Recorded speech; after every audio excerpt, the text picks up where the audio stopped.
Pizza পছন্দ নয় এমন মানুষ খুব কমই খুঁজে পাওয়া যাবে। ছোট থেকে বড় সবার যেন খুবই পছন্দের এই রেসিপিটি।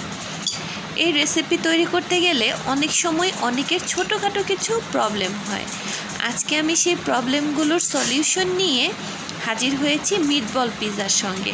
চলুন রেসিপিটি শুরু করছি। মিটবল বানানোর জন্য এখানে আমি ছোলার ডাল ভিজিয়ে রেখেছিলাম সারা রাত। আপনাদের সময় না থাকলে 2 থেকে 3 ঘন্টাও ভিজিয়ে রাখতে পারেন। এগুলো ভিজিয়ে সেদ্ধ করে ফিরে আসছি। সেদ্ধ করার পর এখানে আমি 4টা আলুও সেদ্ধ করে নিয়েছি। দেখুন এরকম সুন্দর করে সেদ্ধ করে তারপর এগুলোকে ভালো করে ম্যাশ করে নিতে হবে। এটা হচ্ছে আলু, এটা হচ্ছে বুটের ডাল, ধনেপাতা, পেঁয়াজ কুচি, কাঁচামরিচের কুচি এবং লাগবে মুরগির বুকের যে মাংসটা থাকে সেই মাংসটা। এরপর লাগবে এখানে চিজ পাফ। আমি এখানে 2 প্যাকেট চিজ পাফ নিয়েছি এর ওপরে সুন্দর একটা কালার কোডিং করার জন্য। এটাকে প্যাকেটের ভেতরে রেখে গুঁড়ো করে নিব। দেখুন কত সুন্দর গুঁড়ো হয়ে গিয়েছে এবং কালারটাও কিন্তু খুব চমৎকার। এবারে আমি বাকি উপকরণগুলো দেখিয়ে দিচ্ছি। আমি এখানে আরও দিয়েছি মরিচের গুঁড়ো, হলুদের গুঁড়ো, আদা এবং রসুনের পেস্ট। এবারে এই সব উপকরণগুলোকে একসঙ্গে মিশিয়ে নেব। মুরগির যে বুকের অংশটা ছিল সেটাও পেস্ট করে নিয়েছি। এবার গরম মশলা দিয়ে একসঙ্গে মেখে নিয়েছি। এটাকে মেখে 10 থেকে 20 মিনিটের জন্য রেস্টে রাখতে হবে। তারপর ছোট ছোট করে এরকম হাতে নিয়ে এটাকে বলের শেপ দিতে হবে। এই বলটা কিন্তু আপনারা চাইলে এমনিতেও খেতে পারেন চিজ বল হিসেবে। দেখুন খুব সুন্দর কিন্তু হয় ডিজাইনটা।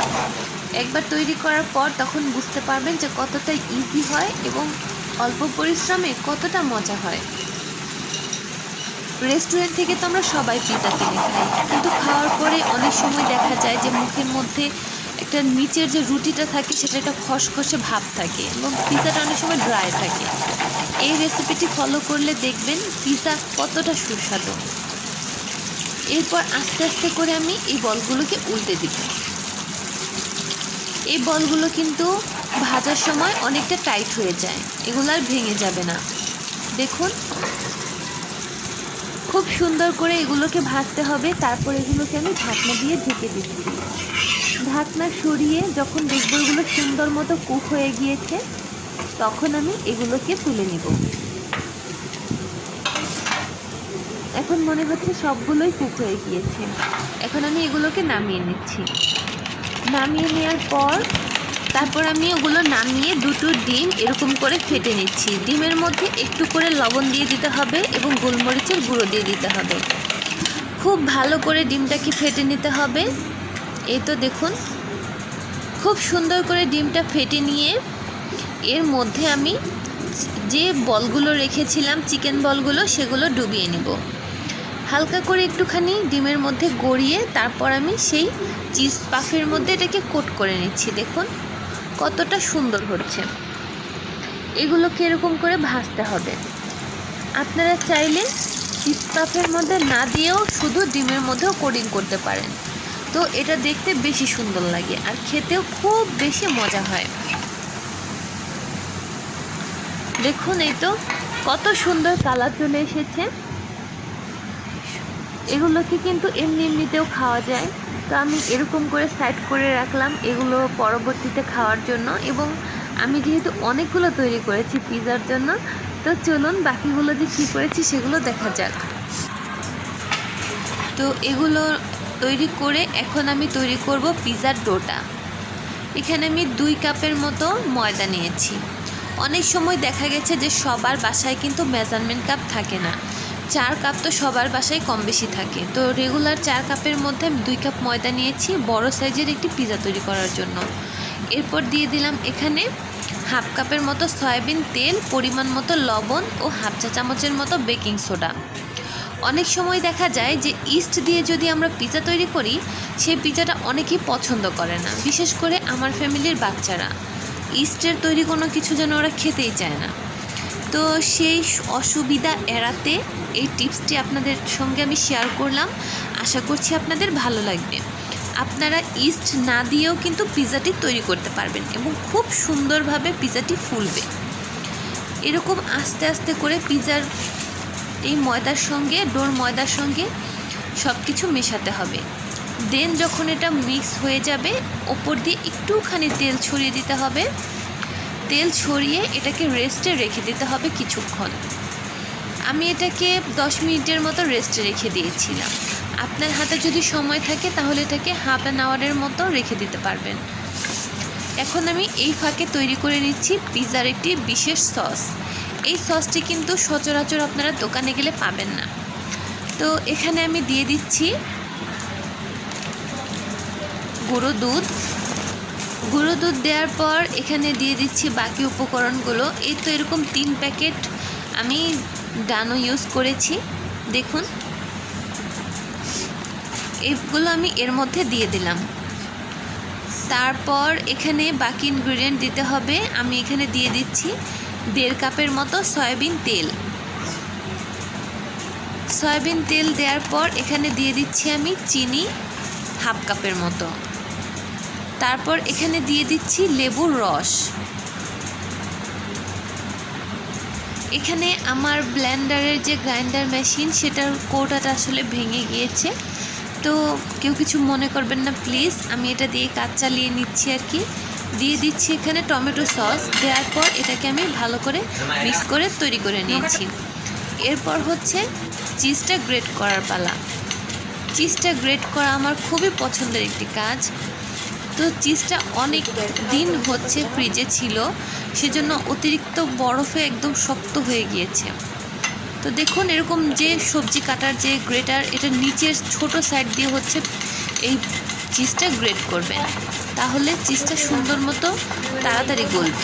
মানে যত ছোট পিস হবে তত তাড়াতাড়ি গলবে। যেহেতু আমার বাসায় ওভেন নেই, আমি গ্যাসে তৈরি করব, তো যাদের বাসায় ওভেন নেই তাদের জন্য আমার একটি টিপস রইল, আপনারা ছোট ছোট করে গ্রেট করবেন, এতে করে খুব সহজেই এটা মেল্ট হয়ে যাবে। এখন যে প্যানের মধ্যে আমি পিৎজাটা দেব, আমি একটুখানি বাটার আগে থাকতে প্যানটার মধ্যে গ্রিস করে নিয়েছি। এতে করে চমৎকার একটা স্মেল আসবে এবং পিৎজাটাও প্যানের মধ্যে লেগে থাকবে না। দেখুন কত সুন্দর এটা ফ্লাপি হয়েছে। ইস্ট ছাড়াও যে এটাকে এত সুন্দর ফ্লাপি করে ডোটা তৈরি করা যায়, আজকে আমি আপনাদের সঙ্গে তা শেয়ার করলাম। দেখুন, এই তো একেবারে সফট হয়েছে। এবার হাত দিয়ে এটাকে চেপে চেপে বড় করে দিতে হবে। অনেকেই আছে যে বেলুন দিয়ে হচ্ছে এটাকে ছড়িয়ে দেন, বাট এভাবে হাত দিয়ে করলে বেশি ভালো হয়। ভেতরের সাইডটা হচ্ছে বাটির মতো রাখবো। আপনারা পিৎজার বিভিন্ন ধরনের শেপ দিতে পারেন, তো আমি এই শেপটাতেই তৈরি করছি। দেখুন, সাইড দিয়ে হচ্ছে এরকম বাটির মতো করে দিচ্ছি। হাতের মধ্যে একটুখানি তেল নিয়ে নেবেন, তাহলে হচ্ছে এই ডোর যে আঠালো একটা ভাব আছে সেটা আর হাতের মধ্যে লাগবে না। আমি কিন্তু আপনাদের সঙ্গে অনেকগুলো টিপস শেয়ার করলাম, এগুলো যদি খেয়াল রাখেন তাহলে পিৎজাটা খুব সুন্দর হবে। এবার একটি কাঁটা চামচ দিয়ে এরকম সম্পূর্ণ পিৎজাটার গায়ে ছিদ্র করে দেব। আমি আসলে এক হাতে ক্যামেরা ধরেছিলাম এবং অন্য হাতে কাজ করাতে আমার ক্যামেরাটা অনেক নড়েছে। আপনারা প্লিজ এটা একটুখানি ক্ষমা সুন্দর দৃষ্টিতে দেখবেন। এরপর আমি এর মধ্যে দিয়ে দিচ্ছি টমেটো সস। পিৎজার ফার্স্ট কোটিংয়ের মধ্যে টমেটো সসটা দিলে পিৎজাটা খেতে খুব বেশি মজা হয়। এটা ফার্স্ট কোটিংয়ে দেওয়ার পর তারপরে আমি এর মধ্যে দিয়ে দিব হচ্ছে আমার যে স্পেশাল মেয়োনিজটা বানিয়েছি, মানে পিৎজা সস যেটা বানিয়েছি সেটা। এটা খেতে এত মজা, পিৎজাটার স্বাদটাই পুরো চেঞ্জ করে দেয়। তো একে একে সব ইনগ্রিডিয়েন্টগুলো দেওয়ার পর আমার পিৎজার লুক হয়েছিল এরকম।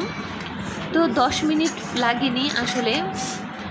এখন নিচ থেকে উল্টে দেখি নিচটা হয়েছে কিনা। খুব সুন্দর হয়েছে পিৎজার নিচটা যেমন হয় আর কি, এবং সাইডের রুটিগুলো অনেক ফুলে গিয়েছে।